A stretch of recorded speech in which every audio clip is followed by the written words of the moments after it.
Karaoke it is. Oh, see, I already told. Hold on, singing ain't my gift, so I'm not singing. I'm going to watch you sing. Boo! Everybody has to do it. No, no, no. Singing is like watching paint dry for me. God didn't bless me with that.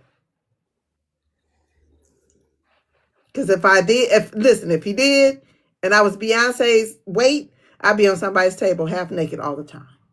Absolutely. I say this all the time. Like, if I was like half the weight that I am, boy, you wouldn't be able to tell me shit. And specifically, if I had been born with a dick, I would be unstoppable. These bitches would be on the floor. They'd be begging. I And I would need just that be, voice. Excuse me. I would be the Come on devil. over I would be the devil.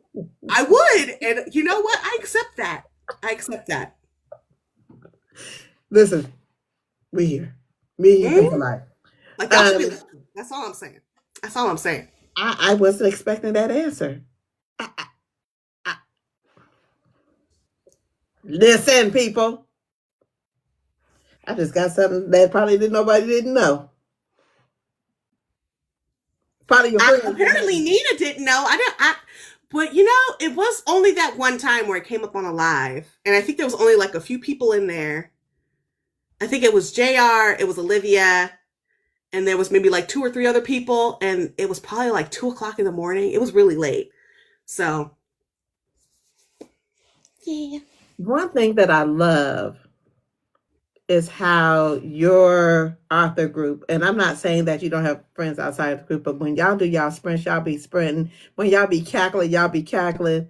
I love that group, that support. Yeah. How, how important is support on this journey to becoming the great American author? Because I'm just gonna go and call it what I see it. Oh, thanks. That's nice. Oh. Um, I think the having that like system of people that you can just like gut check with, that you can have these kind of conversations with, that you could cackle with, that you could cry with, like that, you need to have that in order to have like a fulfilled and balanced like um mindset as you're going into the things that you're writing, right? Because like I think specifically like when you're writing things that are like a little bit more heavy, that are a little bit more draining, you need to be able to like pull yourself out of it and have these conversations and have that close group of people that you can be like, I'm writing something really heavy, like let me go and like act a fool in this group chat right now. And I think you need that because writing is such a solitary profession, and it's so hard to find people who understands the importance of it, first of all, and that can give you the support that you really need. And so what I've found is that, so it's been what, like a year and 2 months since I published my first book. And what I found is that, you know, I have a very, very small, close group of friends, and they're incredibly supportive, and they totally, you know, very gung ho, but they just don't get the intricacies of it. And so in order for you to really be able to have someone who, you know, takes and can provide you the support that you need, it has to be someone who's also in the same shoes as you. And so for our group, I think we kind of came together because we were doing these sprints. And, you know, frankly, hilariously, it started off because Olivia and I would be on the side chatting about stuff that you absolutely can't say live on TikTok. And we'd be like, and then people would be like, what the fuck are y'all laughing at? Like, what is going on? And so we created a group to be like, and then all four of us would be cackling on the side.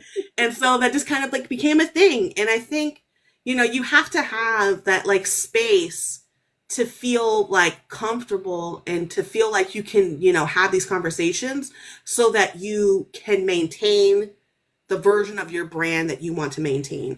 And so why I say that is if you look at like that conversation that Cynthia Erivo threw into her, like, what was it, her story Mm-hmm. about like the Wicked poster, it was 1,000% something that she should have just left in her group chat, right? Because like it wasn't people trying to demean you, it was people are so obsessed with this musical that they wanted it to look closer to what they loved. And Right. yes, you know, it hit a little bit more of your face than you liked, but it wasn't coming from a place of malice. And I think that that's what's really important, right? Is like, again, you know, we're a lot more reactionary than we really want to be or should be. And so when we're having these conversations on the side, we can have those moments of being reactionary and being like, oh, that was really annoying. And then, you know, go back to whatever it is that we were doing. Because, you know, sometimes you need to have those kinds of conversations, especially, you know, when you are trying to, like, if you're writing this like really sappy, like gorgeous scene, and like they're just, you know, sitting there staring into each other's eyes and like licking each other's private parts, and you look over and you see that you just got this 1-star review because there was cheating in your book, and you're just like, group chat, and so he sucked on this and he did his thing. Like, you need that space to be able to say, I just need to get it out of my system and go over here and say this and then get back to what I was doing, because I can't let these intrusive thoughts and all these things that are going on over here interrupt and take away from the art that I'm creating over here. Ma'am, the way you are, I love it. I love it. What what is the ingredients to, and I'm gonna twist this just a little bit. What's the Mm. ingredients to a good sex scene? Ooh. Okay. Um, the first thing, build up, right? You need to establish the sexual tension early and make sure that you like stoke the fire in a way that makes it like, makes you wonder like, oh man, this is gonna be so good when it happens. And then like as you get closer and as you get closer, you have to make sure that the fire is building at a steady pace, but also be sure that it makes sense for the characters, right? Because that fire can start really small and like smolder really hot and then go back down and then go high again, but it's all based on the characters, their relationship with each other and what it is that you're actually trying to write. And so I think the biggest thing is being true to who they are and what their relationship is. Um Next, once you've established what your pacing is for the swooning scenes, foreplay, boy, that's important. That's important. Like, they gotta warm each other up. Like, unless that, you know, like there are situations where, you know, You things just maybe got have to to go be for it real quick because for we real, don't have for real. Like time. that's for real. But like, I think the biggest thing, especially for, you know, those scenes where they're first finding each other and like navigating each other's bodies for the first time and getting to know one another, you have to have that foreplay. And I think also the biggest thing is the communication, right? Like, people, we talk a lot about like talk me through it, but I think the biggest thing isn't necessarily talk me through it, but it's just like discover who I am, ask me questions, like analyze my reactions to these things so that you can see what I like.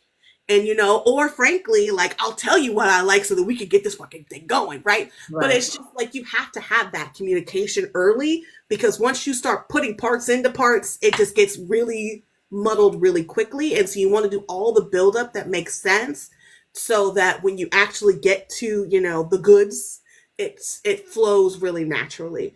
But I think, you know, for me, the biggest things are like the foreplay, the buildup, I think is important, and then just making sure that you follow through. Because I think there's a lot of like scenes that I've read, and I think other people will agree with me that they've read, that like the buildup is nice, like the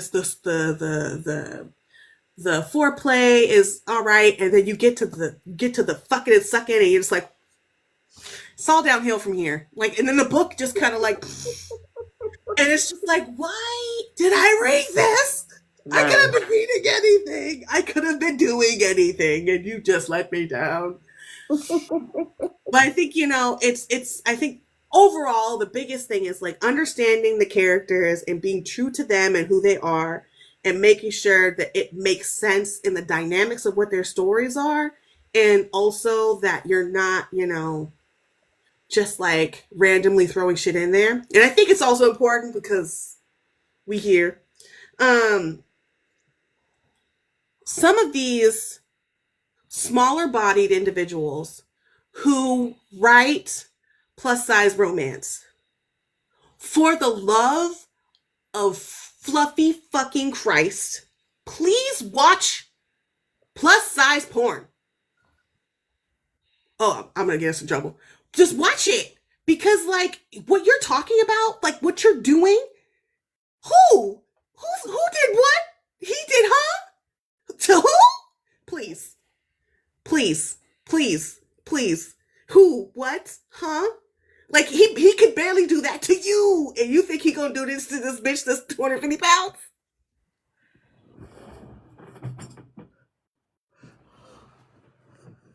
Make it make sense. Make it make sense. But again, that's the problem.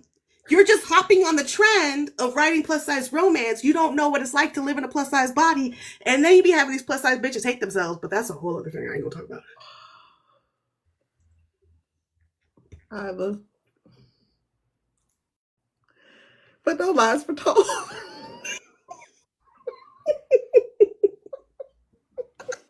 No lies told.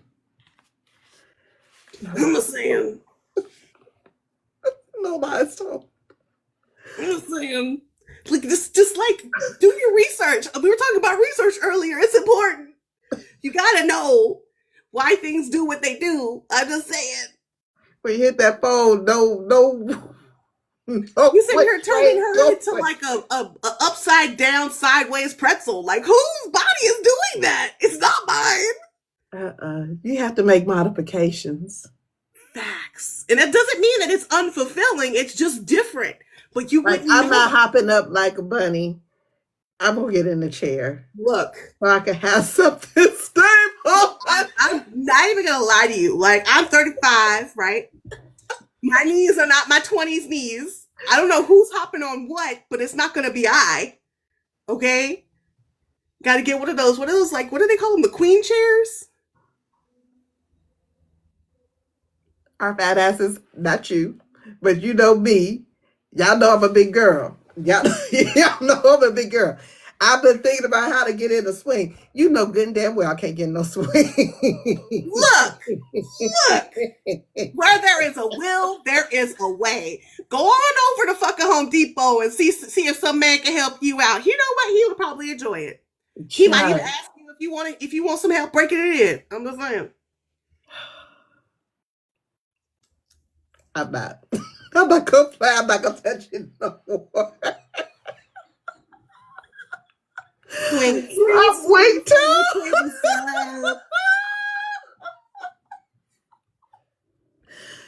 Oh.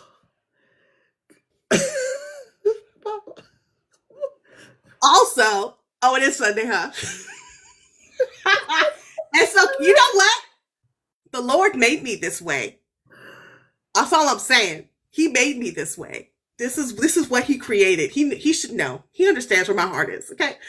But anyways, so go to Home Depot, ask, I'm not going to say that. Ask someone who works there if he wants to help. And then if there's some people outside, maybe they can help you too. And just, maybe you can make some sandwiches. And then you can make some sandwiches. I don't know. Either something is wrong with you. And something is wrong with me. Come get her. Because something wrong with me too. Because why do I understand what she... I'm just saying. I agree. I concur. Yeah. You only live once. Get your swing, girl. You know what? If your son sees it, he's grown. He understands. Mind your business. I don't know. My kids already be like, you got a boyfriend? I don't have a boyfriend. Not this time. But if that were to happen. How do you think you got here? I gotta vet him. You got a who? Stop it. You can have and do what you want to do, but I can't. Look, one of my dad's favorite things to do, and he's done it a few times. I know he's just doing it because he enjoys it. He'll remind my sister that my sister and my brother are 9 months apart. And so then my sister is just like, ugh, you was banging it right after My brother, and she just like loses her mind every time he brings it up. But he thinks it is the funniest thing on the face of the planet. And I'm just like, why are you like acting like that? You think that your parents don't be banging? Like, I'm confused that you're confused. How did you think that they came up with you? Like, stop it. Get some help, please. But you don't want to think of your parents banging like my You father. don't, but at the same time, like they're adults. Like let them live their lives I while mean, they nobody still saying can. don't live your life, but we don't have to talk about it. Well, my brother and my sister still live at home. So as far There's a as I'm difference. concerned, like you get what you get. I told my parents when I was home, I was like, if I was y'all, I'd just be walking around naked. But that's just me. Yo, this is my house. I'm grown. I'm at the point where I can just let my freak flag fly.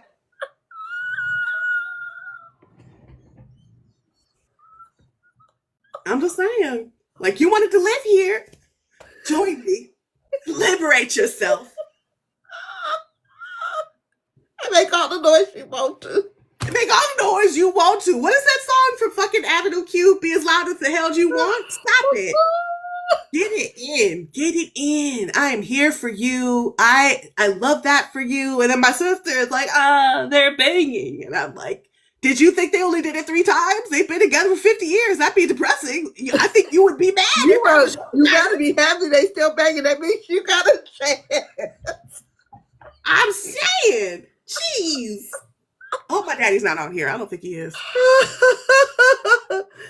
Oh, that is hilarious. Have you ever thought about going into comedy? I have. It's one of my life goals. It's like because I have a bunch of like little things now. I'm like I want to do like a 5 minute set, but I have to have the huevos to actually go up on stage and do it. But now that I know that I can like sing in front of people and I'm fine, or I'm not gonna say I'm fine, I'm better. I feel like I can try like a 5 minute set and see how it goes. So, your wonderful friend Denise Essex has made the suggestion that I do an open mic night once a month live. Oh, okay. What you think? I like it. I like it Would you a do something? lot. Yeah. I stress out about it. I get really anxious, but I'll do it. Just give me a little bit of alcohol. I'll be all right.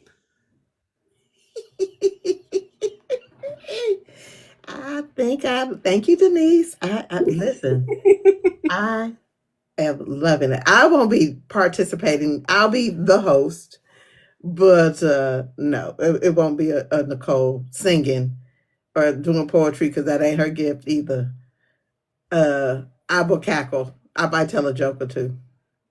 You could be like, what's that girl? I don't even know if I can remember it.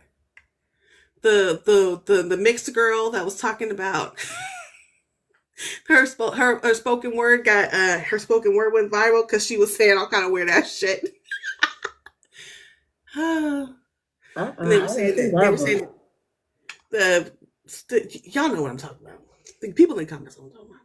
It was what's her name? She's like not. Anyways, it was really funny. You should listen. I'll find it and I'll send it to you after this. Please do. Please do. Um, book titles. Is it easy to come about? Do you have to have it before you write, or does it come about as you're writing, or what's your process with book titles? I struggle because like I'll come up with I'm like titles, names, and like book covers are the things that I struggle a little bit with. Like I can write a story. Um, but like I'll go back and forth. I'll waffle. Like right now, I'm working on a book and I've waffled on the cover. Like I have two versions of the cover and I like both of them. And I'm like, oh no, I don't know what to do. And so when it comes to like names and like characters and all this stuff, like those are the things that really are hard for me because I feel like they're the most important things because they're the ones that are cemented in stone that people say over and over and over again.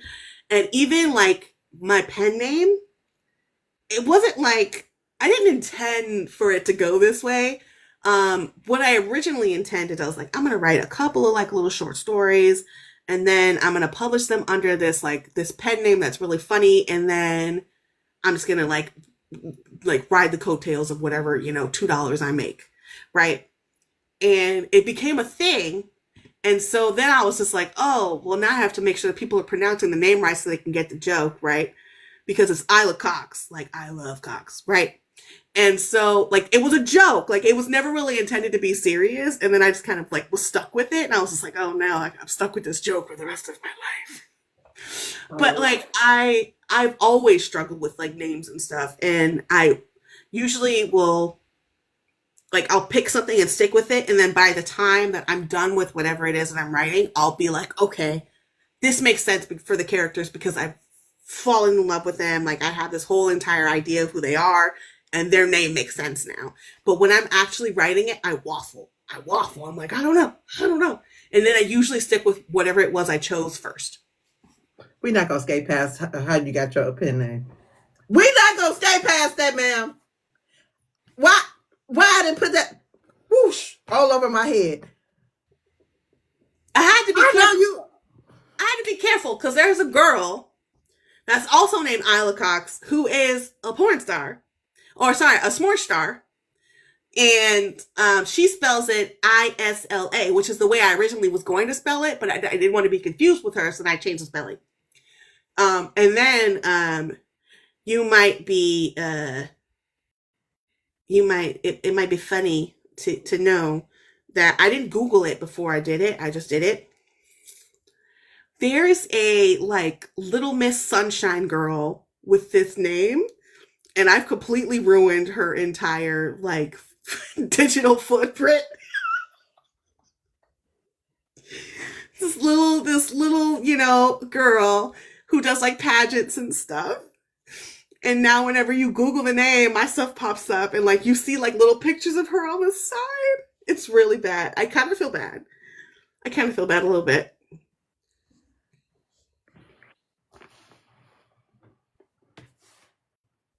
A smidgen. A touch. A scotch.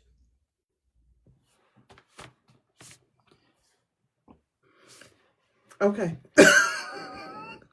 I'm speechless. Ira. She can change her name later. It's mine now. I am speechless. But yeah, it started off as a joke, and then things exploded in a way that I wasn't really expecting or predicting, and then I was just like, oh, so I guess this is a thing now. And then, like, on top of that, each book was supposed to be a novella, and they just doubled in size each time. And I'm like, what is actually going on? Once I got to Insatiable, I'm like, y'all need to shut up because this book needs to be done. Like, they're on the roof, and I'm like, all right, like, we're going to have this roof conversation, and then we're going to keep going with the book. And all of a sudden, they trucking. And I'm like, well, that's not what was intended. There's supposed to be a conversation here, and y'all are sitting here doing things against the glass, and I'm just like, look, this book needs to wrap it up, okay? Like, y'all just doing too much. So wait, so your characters talk to you too? Mm-hmm. And then your characters talk to you and they tell you what they doing and you trying to wrap it up and they still trying to keep going. Mm-hmm. It's incredibly infuriating. Like, I've had Cleo in my brain, like, talking to me this whole time, and I'm like, you gonna have to chill. We gonna get to you eventually, but you gonna have to I was chill. gonna ask you, is she gonna get a book? Mm-hmm.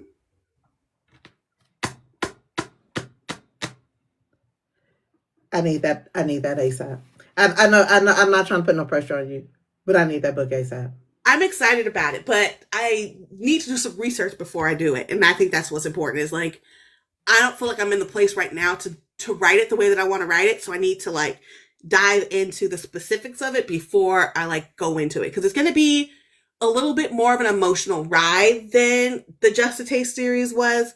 But I think simultaneously, like, it's going to be a little bit more unhinged because Cleo is just off the wall crazy. And then I think, since it's going to be involving more than one man, then it's just going to make it a little bit more complicated. So wait, the CEO of the company, he coming back too? What a third?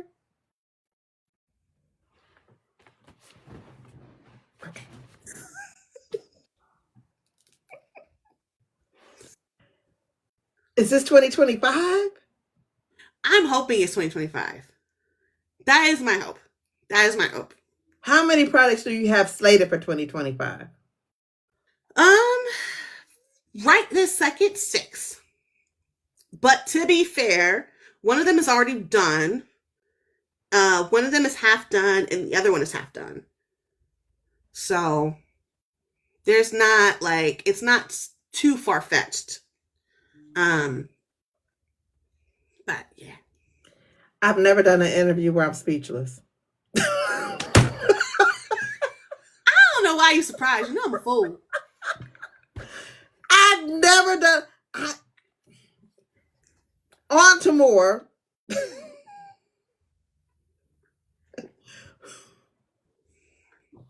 Ayla.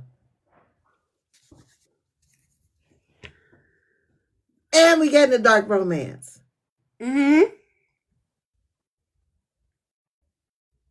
And possibly some paranormal. Possibly. That's number 7. That's pulling up. I don't know if I'll be done with it by the end of the year, but I need to like. They're just sitting there. I need to do something with them. So. I got you. Well, I tell you, I'm so excited right now. I'm so excited. Yeah, I have a lot in my brain and I've got to pace myself. That's what my therapist always told me. She's like, yeah, you don't have to do everything all at once. I'm like, but I want to. So pacing. Okay, so that's much like readers. Like I want to read everything right now, and it's 87 books, and I know I got to read this, and this. I got this interviews, I got that. But you want to focus. Mm-hmm. And I think it's like it's also important to think about like where your brain is at when you're reading books and ingesting media in general, right? Like if you're listening to a new album by somebody and you have had like a massive heartbreak and it's a very like upbeat pop album, your interpretation of that pop album is going to drastically change based off of where you are at in the circumstances that you're in. And so I think it's important just to be cautious of that when you're entering into stuff. Like, for example, I talk about this all the time because it wasn't traumatic, but it was enough to like really like make me consider like why am I even like why do genres exist at this point, right? So I was in the mood for a rom-com, and normally when I'm in the mood for a rom-com, I'll go for like The Wedding Date, or 10 Things I Hate About You, or like something like super fluffy, super light. Right. I was on Amazon, and this was like 15 years ago, right? This was a while ago. I was in undergrad, right? And I was just like, I just want a cute little rom-com. I was on Amazon, and there was this foreign film, and I watched all kind of shit, right? And so it was a foreign film, and it was about a wedding, and I'm like, all right, cool. Like after the wedding, I like it. The premise of this movie is that the girl is getting married, and her father and her mother are like, planning the wedding and doing all this stuff. And the stepfather, is like searching for something. And we don't really know what he's searching for, but we know that he's searching for something for the wedding. And, then he like happens upon this dude, right? And he's like, man, I need to talk to you. And he's like, I don't know you, go away, right? And he's like, and I need to talk to you about your daughter. And he's like, I don't have any kids. He's like, actually you do. Like, I got to talk to you about your daughter. She's getting ready to get married. And so the man is very confused. He's just like, what is it? Like, she's grown. She's getting married. Like, why are you talking to me about her? Like, why are you blowing up her life if she doesn't know that I exist? And he's like, look, I'm dying. I'm about to die. You need to come to this girl's wedding. You need to introduce yourself to her. You need to be there for her and for my wife because I'm getting ready to die and I don't want to leave them alone. Right? And so the whole premise of this movie is about this man getting ready to die, and he wants to make sure that his family is set before he goes. Right? After the wedding, there is a scene where the husband and the wife are in the bedroom, and the man has like a full-on emotional breakdown. He's sobbing. He's hysterical. He's crying. He is begging. He is like, I do not want to die. I don't want to die. I don't want to die. I don't want to die. Right to his funeral. Bitch, I was a mess. I was a mess. I turned the TV off because I was crying so fucking hard. I was in tears. I was sobbing. I was just like, this is not what I wanted. This isn't what I asked for. Like, I wanted a cute rom com, and this man just died, and he begged. Oh, sorry, F1. This man is unalived, and I don't understand. And like, I swear I was sitting there for 30 minutes just sobbing. And I was so upset because I'm like, I was not in the mood for this. Like, this isn't what I wanted. And like, ever since then, first of all, I have never watched that movie again. And I can still remember it like frame for frame in my brain. Like, that's how much it's ingratiated in there. But I think it goes to like the direct point that I wanted to make is that when you're watching things, you have to be emotionally ready for them, because if it doesn't, it'll scar your brain. And the reason why I say that is if you're in a mood for a cute little, fluffy urban romance where there's a little bit of unaliving, a little bit of chaos, a little bit of like toxicity, and frankly, a little bit of DV, because some of these books have a lot of DV in them. And then you go and read this like cute, fluffy contemporary romance. You're not going to rate it very well because you wanted mayhem, you wanted chaos, you Right. wanted psychopaths, and you're not necessarily getting what you expected, but you just read it because it was on your TBR, and it's just like, but you weren't in the mood for it. Like, Right. why would you do that to yourself? Because even if you finally do get in the mood for this book, you're always going to remember that you were disappointed by it the first time you read it. And that's something that's really hard to shake, is that first impression that you get of something. And so for me, I think it's important when people are looking at these like big old TBRs that they create and all this stuff that they want to get through and all this stuff that they want to get done, that they pick the thing that makes the most sense, not necessarily going from like the top of the pile or the bottom of the pile or whatever. And if it takes you a couple of months to get to something that's on your list, then that's totally fine, because you're going to read it in the mood that you really needed to read it in, so that you could actually soak up the thing. Because again, that go Yeah. back to what I was saying about Invisible Man. Like, I was not in the place to read Invisible Man. And to this day, like, I can appreciate it for what it is, but I still feel that visceral gut reaction the first time that I read it of like, oh, I don't like this, And so I think that that's really important when we're thinking about like people's art and creativity, is just to give it the chance that it deserves. And I think that that's my biggest thing, is like, if you're going to like go into something, go into it with as blank of a slate as possible so that you can really enjoy it, and you don't come in necessarily with too much baggage, because then it's going to be harder for you to like read the book the way that the author really intended for you to enjoy it. One thing that I I don't like is when people review stuff like movies and stuff like that. I don't think I pay a lot of attention to it because I think everybody's opinion, not the constructive Mm-hmm. criticism of the book, is it varies.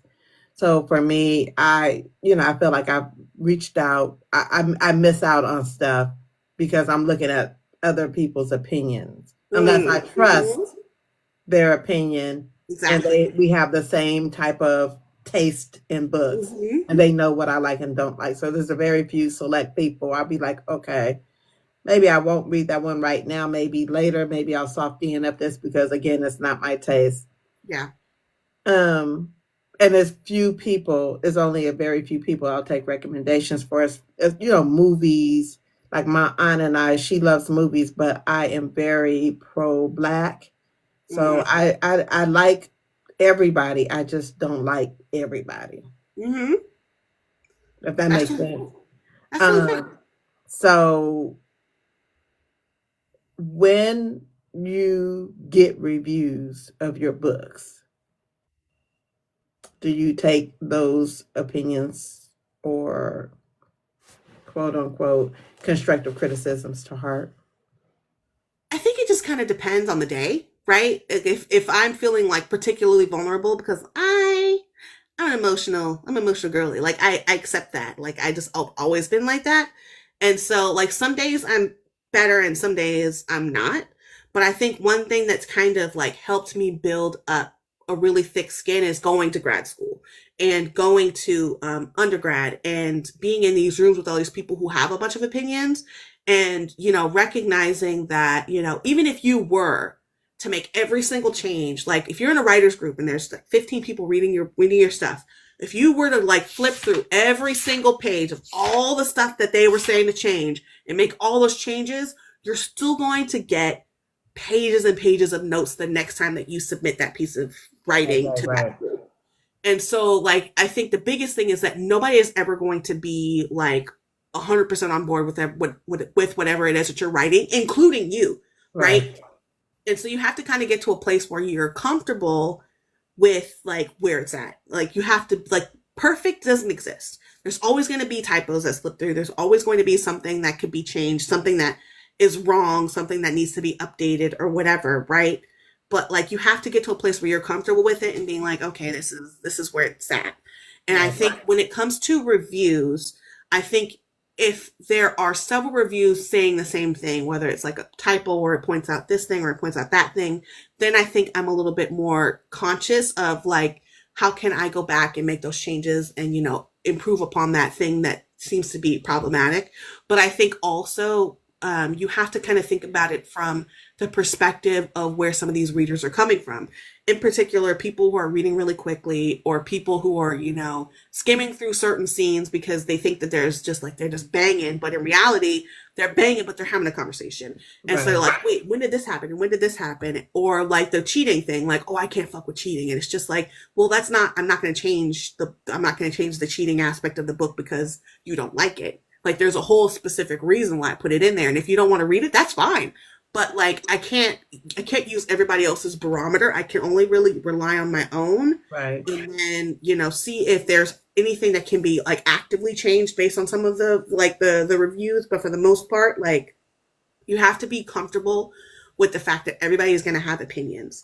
And so one exercise that I think is really like important, and I talk about it all the time too.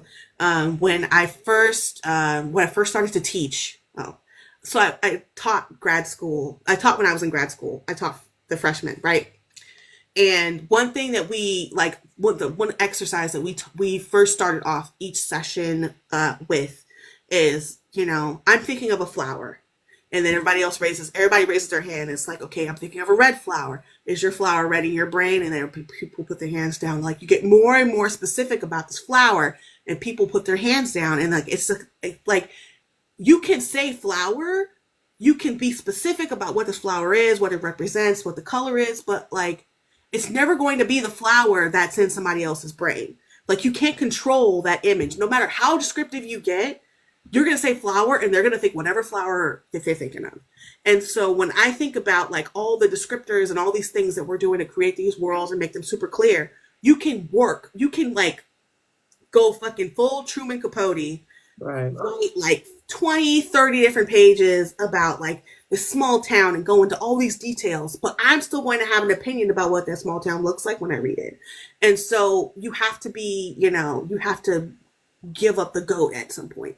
Like you can't control anything. Like once it's published, it's not yours anymore. And like it's not just, or should I say it's not just yours anymore, it's everyone's. Right. And I think that that's something that you have to kind of get used to as you're writing. And thankfully I was in a place where I learned a lot of that stuff early. So when it came to like publishing, it's much easier for me to like hear people's feedback and stuff. And sometimes I'm like, ugh, that's interesting feedback. But for the most part, I think, you learn to take what's important to you and like think about it critically instead of thinking about it as a criticism. Why did you become independently published versus traditionally published? I like the control. Like I'm a control freak. Like I'm well aware of that. I think for me, it seems like the easiest path for me to do what I wanted to do. And that's not to say that I've never like, I queried, when I first came back from grad school, but I didn't really necessarily like the process. And when I originally went to grad school, I always thought that I would go into publishing. And when I learned about like the full on like publishing world, we had a couple of professionals come into our class and talk to us about like how it works and, the fact that marketing is like the main driver of these books. And if they can't market it, they won't buy it. And you think about all these books that kind of like transcend all these genres and all these tropes, and they weren't necessarily given the chance that they deserved because they didn't fit into a particular marketing plan that this big corporation had in mind, right? And then you you flow into that the fact that these are people of color that are, like at the very, very bottom of the barrel. What is it, like 4% of like published authors are black? Mm-hmm. And it's just like, it doesn't make sense. And to me, I was like, I can be the most authentic version of myself. I can publish what I want to publish, and I can just do it myself. And, I have a marketing background. I, ran a literary journal when I was abroad. I know all these things about like Photoshop, and I can edit, and I can, do all these things myself. Like, I don't necessarily need someone else to help me. And I think that that's kind of when it clicked to me, like all the stuff that I've done, everything that I've gotten through at this up until this point brought me to the place where I needed to be in order to feel comfortable being uncomfortable to try all this stuff. Ayla Cox in 5 years. What does that look like? Um, And I want to say it the other way so badly, but um 5 years from now, I think I want to hopefully be in a place where I can make enough to survive and I don't have to split myself anymore, right? Like where I can just focus primarily on like writing my books and publishing, hopefully get to the point where I'm like writing scripts. I talk all the time about wanting to be like Shonda Rhimes, um, and have this whole like, this whole literary to like TV pipeline where I can like help create these series and reflect all these different types of these stories and these people's lives on the big screen so that it really does become like a full circle moment of me seeing characters who look like me because they were written by me and they have people who look like me, right? And so like that's kind of like the dream. Whether that would be in 5 years, maybe, I don't know. But I think the biggest thing in 5 years is that hopefully I get to a place where I can make enough that I can make this my actual day job. which book do you think would go from print to screen? I think 12 Nights would do really well from print to screen just because it's so ridiculous. I also think that the book that I'm working on right now would probably work really well from book to screen as well. It's a Valentine, like really cute novella about a girl who is trying to overcome her aggressive meltdown slash moment on a red carpet where she called out her ex fiance and her ex best friend slash boss. And so to me, I feel like it's just like it's very much so like something that would really work well on screen. Um, but I think frankly all of them would probably work really well. I think the dialogue itself is enough to make it sing. I think that I'll run into the problem that all first person perspective novels run into. Um, and that is like how much of the introspection is going to work.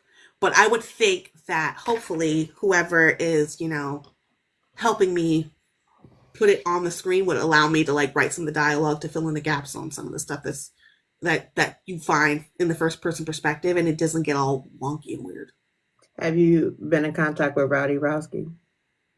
I have talked to her, but I haven't talked to her about this. You should. I don't know what magic y'all gonna make together, but I see it. I do. I do. I do. I do. Um, fill in the blank. Blank is life. I'm not gonna say something silly because You say no. whatever you want to say. Well, because I was gonna make a joke, but I make jokes all the time. No, I gotta be serious.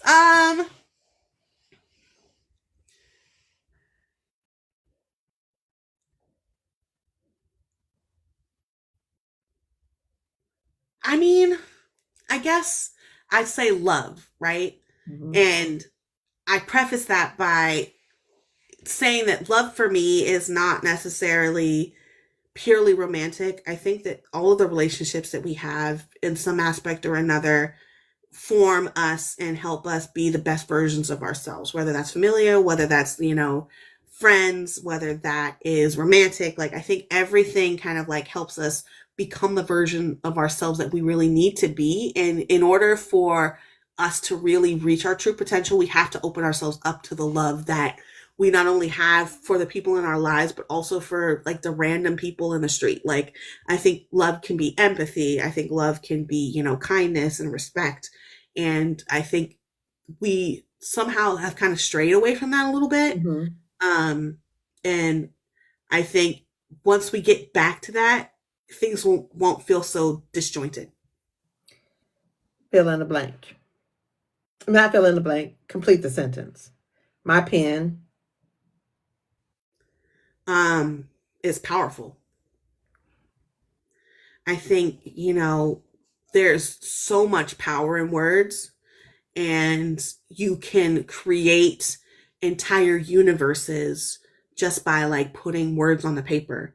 Um, the first two books that I wrote were handwritten and then typed, right? And to me, there was something like so like so relaxing and so invigorating about being able to like literally connect my brain physically to the page and then going back and then retranslating it digitally. Like, that to me, there was something about that, and I really enjoy that, and I wish I could do that. Like, it's not, it's not the best choice, but I think it gives you something that we can, with that has been kind of lost, I think, with all the typing and all the like technology that we've kind of grown so used to. But I think overall, the biggest thing is that, I think all of us have this power within us, Right. and you have to find the best way to, harness that power and to use it for something that makes you feel good. And I think a lot of us feel like cogs in the machine, and we're just all doing the things that we need to do to survive and to thrive. But I truly feel like we all have a purpose here, and it's important for us to find that power and to harness it and to be the best version of ourselves that we can be. And so when I say that my pen is powerful, it gives me the space to be the best version of myself. And I found myself so much more in the last 2 years than I have in the last 33 before it. Wow. I love that. I do. I love that. Um, describe yourself in one word. What? One.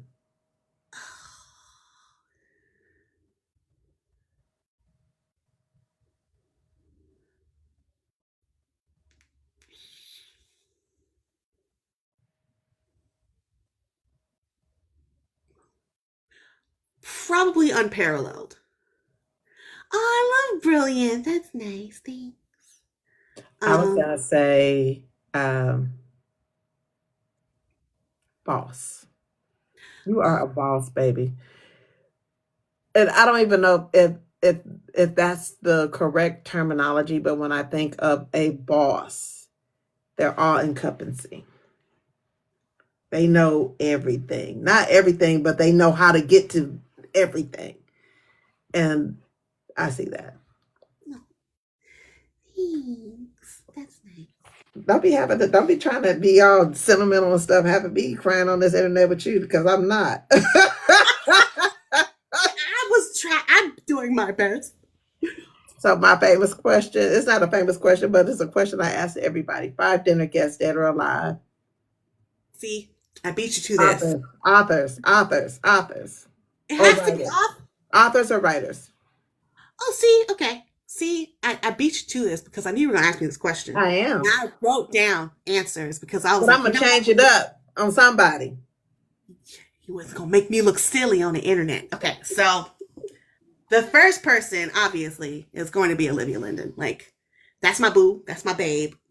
Ride or die. Bad boys for life. Um, so the first one, actually, I'm gonna switch it up a little bit. So the first one that I'm gonna mention, there's a story attached to it, which is why I want to tell this one first. So it's gonna be left field. But Clive Cussler. So the first book that I ever picked up, and I was just like, oh shit, what is this? Is Clive Cussler's Atlantis Found.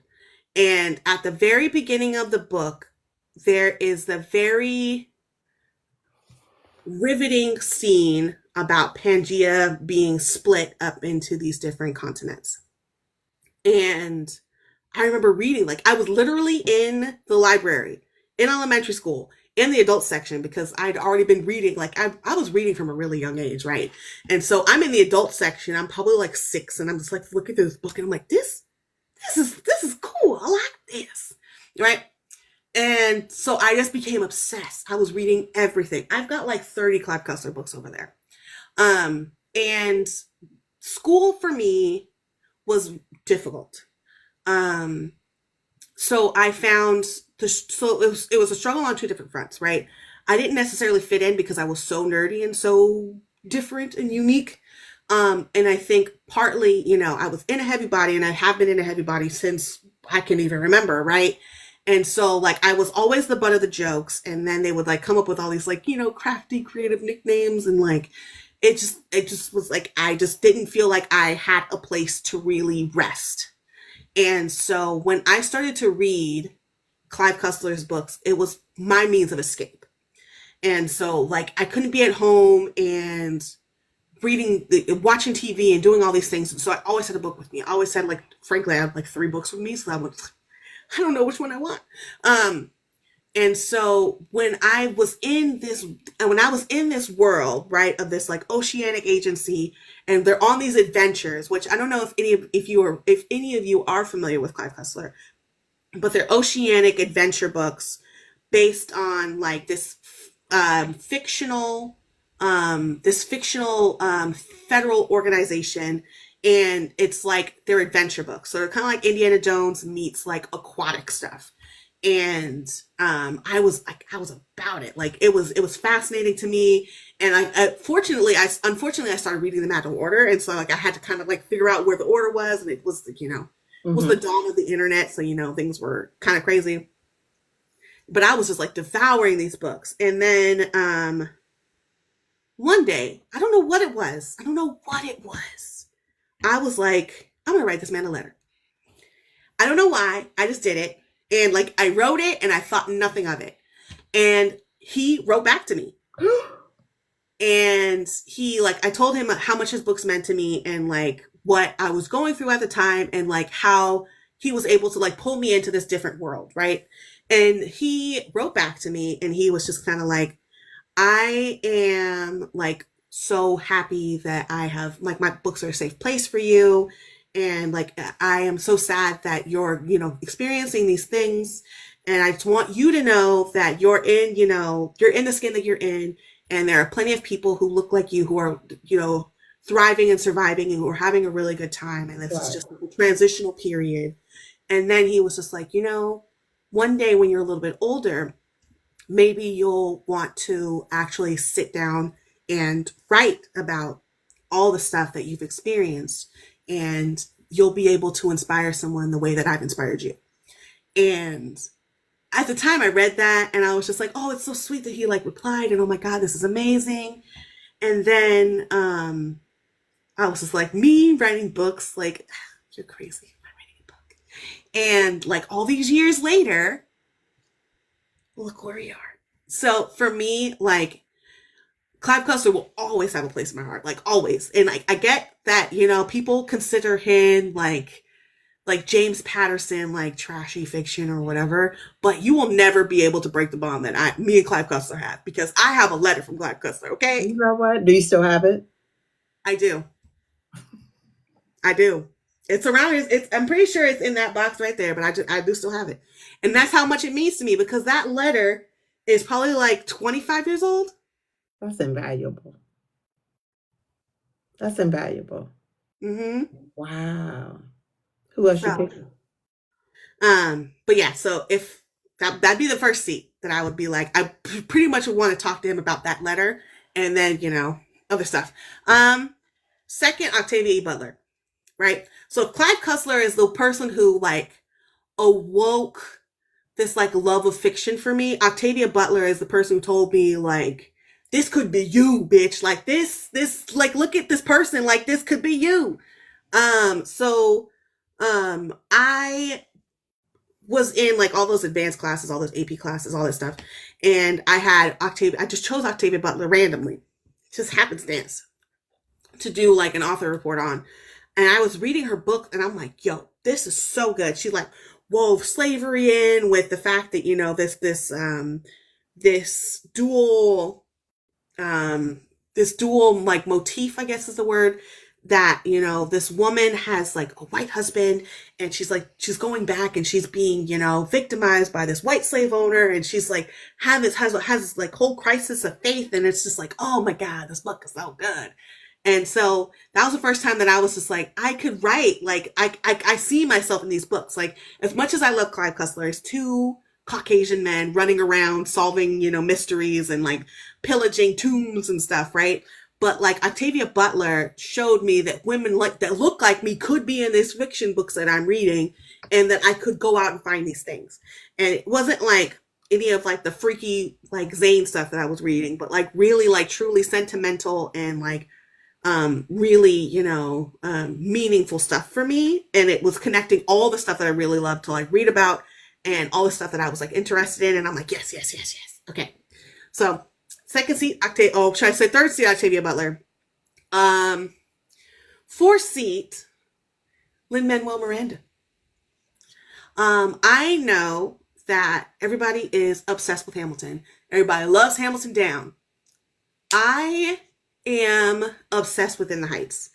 I love In the Heights so much. I saw In the Heights in an abandoned rail station in London. And the stage was literally a cart on top of the tracks. Mm-hmm. And it was the coolest fucking thing I have ever seen. The choreography was amazing. The voice actors were amazing. Like, everything was just so spectacular. Like, I'd seen Avenue Q like 8 times at that point, and I'm just like, In the Heights is it. In the Heights is it. And this is right before Hamilton came out. And so Hamilton came out, and everybody was talking about Lin-Manuel, but I'm like, but have you seen In the Heights? That's where it's at. And so like it just resonates with me, because like there's this like disconnect and this place of like, I need a soft space to fall, because like I tried this thing and it was too hard for me and I had to give it up. Like, I want to come back to this thing that's safe. And I think, you know, there's this like, I've always kind of had that like disconnect, right? Because I've always been in these like predominantly white worlds ever since I went off to school. And so for me, like that disconnect of being like, I didn't want to be like, I'm in this space, but I really want to be somewhere else. I really want to be around the people that look like me, around the things that feel comfortable. And like, to me, like that's what In the Heights is about, is like finding someone who understands why you made the decisions that you did and how hard it was for you. And like, it's very much like a coming of age story. And I feel like with the movie coming out, I think people love it a little bit more now. Mm-hmm. But for me, when I saw In the Heights, I was just like, this is it. Like, Hamilton, masterpiece. Love it, love it, love it. But In the Heights, just like, it gave me all the feels that I really needed. And then I think like Hamilton is just like, it's just chaotic and it's amazing and it's fun. Mm-hmm. But yeah, definitely Lin-Manuel. And then the last person would definitely be Shonda Rhimes, for, you know, every single reason. I think, you know, she was the queen of Thursday nights for years. A long time. For years. And when I read her book, I understood like how success is made, right? Like, and she had success later on in life. And she had to like open herself up and be, you know, vulnerable and like ask people for help so that she could get into a position so that she could become the best version of herself. She works, you know, 20-hour days. She, you know, adopted this kid. She has a nanny. She had another kid via surrogacy. And like, it was just like so fascinating to me, because there was one thing that she said in there, and she was like, if I am on set for Christina Yang's last shoot, I am missing like my kid's recital. If I am doing this thing, then I am missing this thing. And so you have to be able to do that trade-off. You have to be able to justify that trade-off. And to me, I think what happened afterwards, and hopefully she writes another book, because I'm fascinated to see how much her life has changed now that she's not working with Disney anymore. But like, it's it's fascinating to me to see like how you have to like how you come to these decisions. And I think partly as a woman of color who's working in, you know, these types of environments, it's hard to imagine that other people have been in the same place experiencing the same thing as you have. But like, the more you speak to these people of color in these environments, you realize like none of these experiences that I'm having are unique. Everybody has dealt with these things in some way or another, and if we speak to each other, we can help each other transcend past these moments. And I think that that was what I kind of got from that, from her biography, was that, you know, she prioritized herself in her year of yes, and she got healthy and she did all of these things, and that was fascinating to watch. But I think the biggest thing is like being able to build a community where we can have these kinds of conversations and nobody else has to struggle the way that you struggled, because we're uplifting one another and we're open enough to be uplifted. Wow. That's a good list. That's a really good list. I would like to have dinner with you. I don't co I would Olivia would be there. Um, I'm gonna say E. Bowser. Oh yeah. And then I'm gonna say Maya Angelou Oh yeah. We love Maya. because I need to know what she think about this new age of writers. Yo, and you know what? Like, let's be for real, for real. She is about it. Like, you know, she would be having a good time. You know, she'll be having a good time. And then that spot would probably be Nikki Giovanni. Mm. I just think that would make um, an interesting dinner conversation. And then I'm gonna give an honorable mention to Zane. You know, I wrote her down and I crossed her out, and I was just like, I somebody had to go. Like, there's one, two, three, four, five, six, seven, eight crossed out names on here. Like, Yeah, I'm just like, I got five. I need to know that she's the queen of the naughty, and Look, what does I she got think about the right now?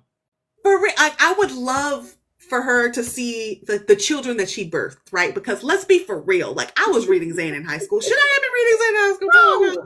No. But my dad would be like buying books. He was just like, I don't give a fuck what you're reading. Like, you reading, you doing something. You're not getting in trouble. Go on and read the book, right? So I've had, I don't know which Zane book it is. It's probably one of those ones that's over there. I would bring my books to class because I'm like, I read in between periods. I didn't want to fuck with nobody like that. And so I'd be like, I'd like pull the stuff out of my bag. And one time I accidentally pulled the book out instead of pulling out my notebook by itself. And a couple of the boys in the class saw the book on my desk and they were like, oh, what you got over there? And like the teacher, like they're like, oh, look at the book she reading, teacher. Look at the book she reading. This man's name is Mr. K. He was teaching Algebra 2, which was my least favorite subject. So I'm already just like, I didn't want to be there. And then they're just like making this whole fucking spectacle about this book. And I am just like, sweet Jesus, just open up the floor, swallow me whole, please. Right? And so he walks over and he's like, what is this book that they're talking about? He picks the book up. He picks the book up. And then he gives it one of these. And let me tell you, back when I was in high school, my face used to turn beet fucking, like I used to be red. Like I would just my whole body would just flame, right? And so he's looking through this book and then he looks up at me and he's like, you shouldn't be reading this. And I'm like, look, give me back my book and mind your business. Teach me math, man. Don't look at my. That's why we here. We're not here because of what I'm reading. We here so you can teach me algebra. And like I think about that moment all the time because I used to be devouring that lady's books, and let me tell you, that moment has never, it's been branded into my brain because he just looked at me with so much shock and almost like a layer of disappointment. He's just like, you shouldn't be reading this. And I'm like, I'm not doing it. Like, if I was out there doing it, I feel like you would be more offended. I'm just saying. I'm just reading about it. I'm I just just read about preparing it. myself to know. Yes. That's funny. So we come to the part of popping your shit. So you have how many published books? You have Okay. how many projects coming up? One more time. Social media sites, websites, and where you're going to be. Okay. What to think about. I have the Just a Taste series, which starts off with a novella, Tempted, then goes into Addicted, and then it goes into Insatiable. There is a spin-off in the works that is coming soon-ish, depending on how you define soon.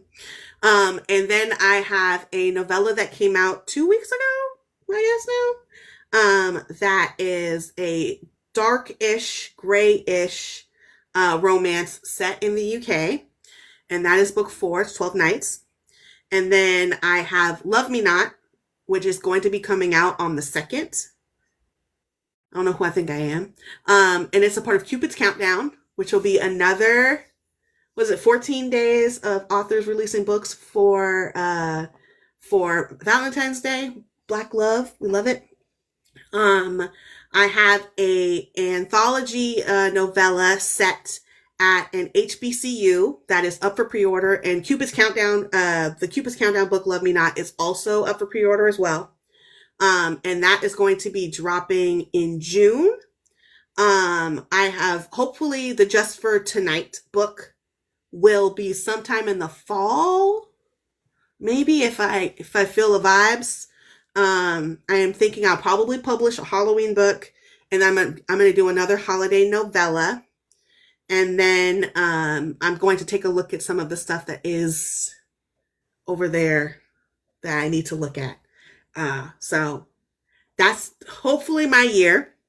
The events that I'm going to be attending this year, the Boozy Book Tour in Tulsa in February. And I'm also going to be at the Atlanta Black Romance Fest in late June/early May. And then you can find me at Ayla Cox Writes on TikTok, Instagram, Threads, and Blue Sky. And then Ayla Cox Writer on Facebook, because I did something stupid and messed up my stuff. And just kind of like things to know, I guess. I am looking to actually have like a cemented ARC list. So I'll probably be sending an email about that to the people on my newsletter sometime this month. You have a website? I do, aylacox.com. And you can purchase directly from me. You can purchase from TikTok, or you can purchase from anywhere paperbacks are sold. Some of the ebooks are available wide. And then 12 Nights is in KU currently. Do you have a pre-order for Tulsa? I do. I need to send that link out. I've been writing and I haven't been paying attention. Because I need to go ahead and get my pre-order. You don't have to girl, I can bring you books. I want to have something at your table. Okay. And then I'll tell you surprise, and maybe it might be one or two people that's coming to the Bay Area Book Club event on January 25th. I'm going to reach out to you. I need book one. I'm going to order them from you so I can give them as gifts. Oh, that's nice. Yeah, totally. I'm down. And I RSVP'd. I'll be there. It's on my calendar and everything. I want them to meet you. I want them to have your book, at least book one. They can buy book two on their own, but I want them to get just a taste. Oh, that's exciting. So that will be part of my thank you gift for coming to because I think it's like 10 of us or so. So I will be reaching out to you very, very soon, like today. Okay. Because I need to get those orders. And do you want to sign them there, or do you want to pre-sign them? Stop it, Skittles. I can sign them there. I like to wrap them all pretty, but I can definitely sign them there. Let's do that. Okay. Let's do that. It- and for those You that are said, coming, sorry, a date for my a date for the Valentine's novella. Oh, Skittles is just having a time. yeah, because he said you've Oh, been for the book wanting. club, yeah. Oh, that will be January 25th. If you are interested in coming to the book club, DM me and I can give you the information. Okay. You really not gonna pick Skittles up? No, please fine. He cannot make an appearance on everybody's podcast. That's fair. That's fair. He's you heard him. That's enough. That's enough. He left me. He left. He's gone. So Oh, yeah. he didn't get the attention he wanted. He's like, you know what? I'm just gonna leave. Listen, he got a whole nother owner downstairs. Hey, Go bother him. Let me pop my shit real quick. yes. The Pop Your Shit calendar will be open for all authors the beginning of February for April and potentially May. So I will be scheduling April and May, uh, beginning of April. I mean of May. I mean of February. So just be patient with me. Um, I am the Booked and Busy Pop Your Shit is over on YouTube. Please make sure that you like and subscribe. If you want me to do more bookish content like this, it takes dollars, and the only way that I can monetize the way that I want to is over on YouTube since TikTok is going away. Um, so make sure you're liking and subscribing. Ayla's interview in full will be over there. I think tomorrow. I'm gonna try and do it tonight because I got 4 to upload. So either tonight or tomorrow.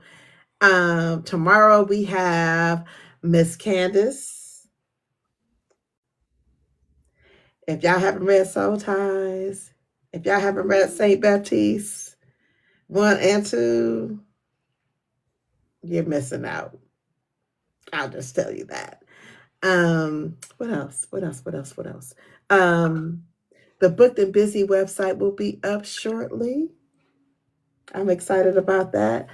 I'm working on putting merch in the stores. Hey. Um, I'm working on giving you some great bookish. You'll be able to find it on YouTube or on my website, but it's easier to get it on YouTube right now.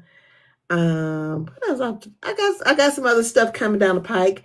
I am starting a PR company for authors, Yay! That's so and exciting. I will be managing a few content creators and authors.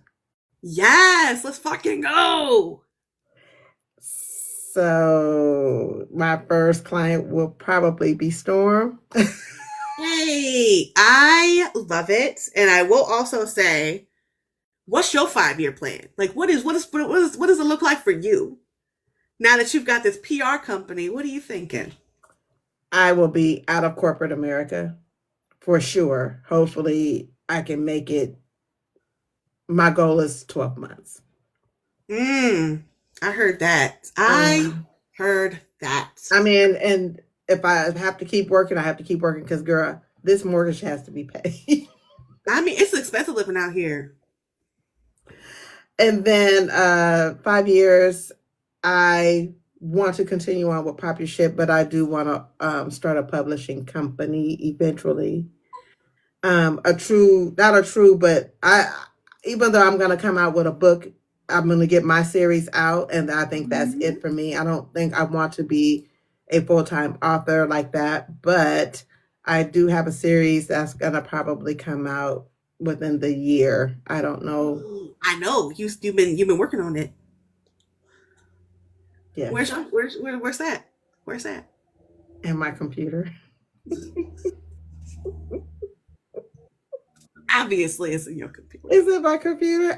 Actually, I have picked it back up. I'm re-reviewing it, and I'm editing, self-editing right now so that I can get it over to an editor.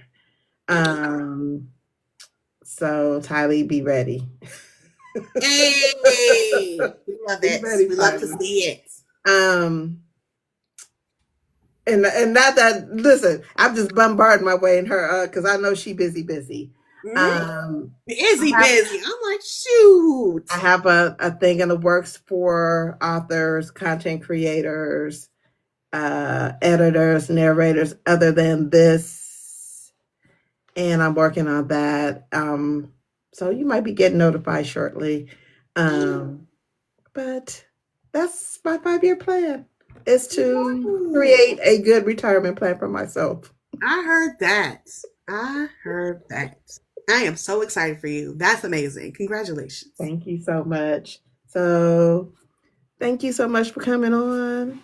Of course. Thank you for having me. This was really fun. I appreciate Isla. I did not know all those things. Yeah, I'm an enigma.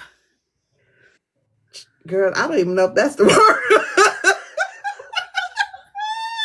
I don't know if that's the word. But you are all encompassing. Oh, That's the word I want. All encompassing. Thank you so much for coming on with Pop Your Shit. Make sure you tune in. It will be on YouTube today. I uploaded Shelly P. She's on YouTube. Darlene Cunningham is on YouTube. I'm working on Mel Dow. She will be up tonight, and so will Neek Mills. So I'll see you guys soon. Thank you so much. thank you. Happy reading, y'all.